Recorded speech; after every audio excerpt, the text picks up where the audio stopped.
A River Dream. The main character is a boy named Mark. At the beginning of the story, he has a fever and has to stay in bed, feeling bored and restless. One day, he receives a small metal box sent by his uncle. When he opens it, he finds several delicate fishing flies, which are small lures used for fly fishing. Then something magical happens. As soon as Mark opens the box, the flies suddenly begin to fly around like real insects. Even more surprisingly, the familiar street outside his window slowly transforms into a clear and peaceful river. Curious and excited, Mark climbs out the window, steps into a small boat, and begins a dreamlike journey along the water. On the river, he meets his uncle.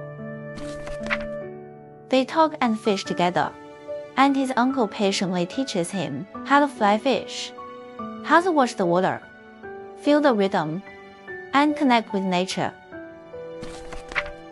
Eventually, Mark catches a beautiful rainbow trout. But the turning point comes here. Mark does not keep the fish.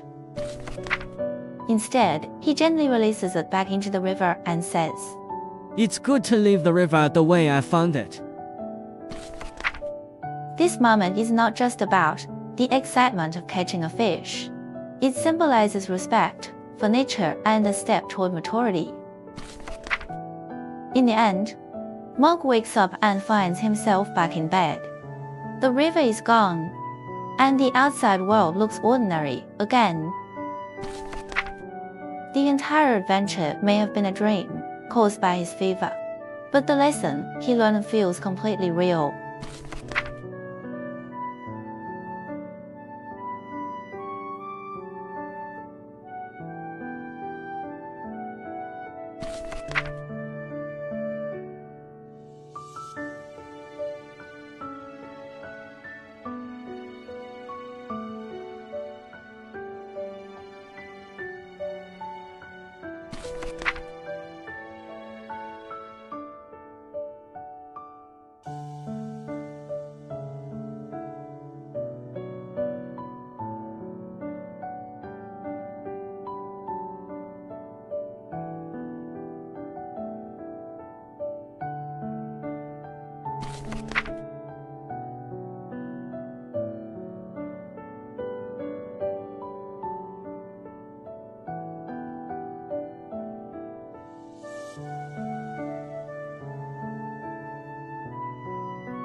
Erica song.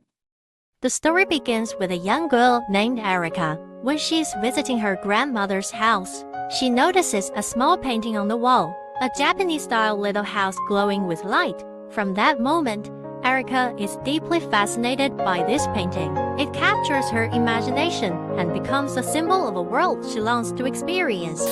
From a young age, Erica starts learning Japanese, driven by her curiosity and dream of one day visiting Japan. After graduating from college, she moves to Japan to work as an English teacher, hoping to live closer to the culture she has admired for so long. At first, she is assigned to Tokyo, a bustling metropolis. However, she quickly discovers that Tokyo is too big and far from the quiet, traditional Japan she imagined from the painting. Next, she is sent to another city, but again, it is too chaotic for her taste. Determined to find a place that matches her dream, Erica applies for a position on a remote island. On the island, she finally discovers the serene little house from her grandmother's painting. It is a traditional tea house.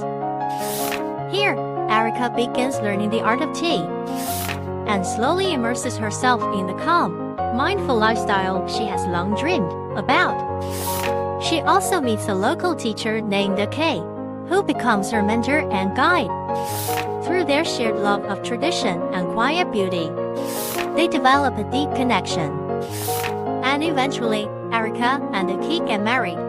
In the end, Erica fulfills the dream she has held since childhood, not just seeing the house in the painting, but truly living the life she imagined. Surrounded by culture, nature, and meaningful relationships.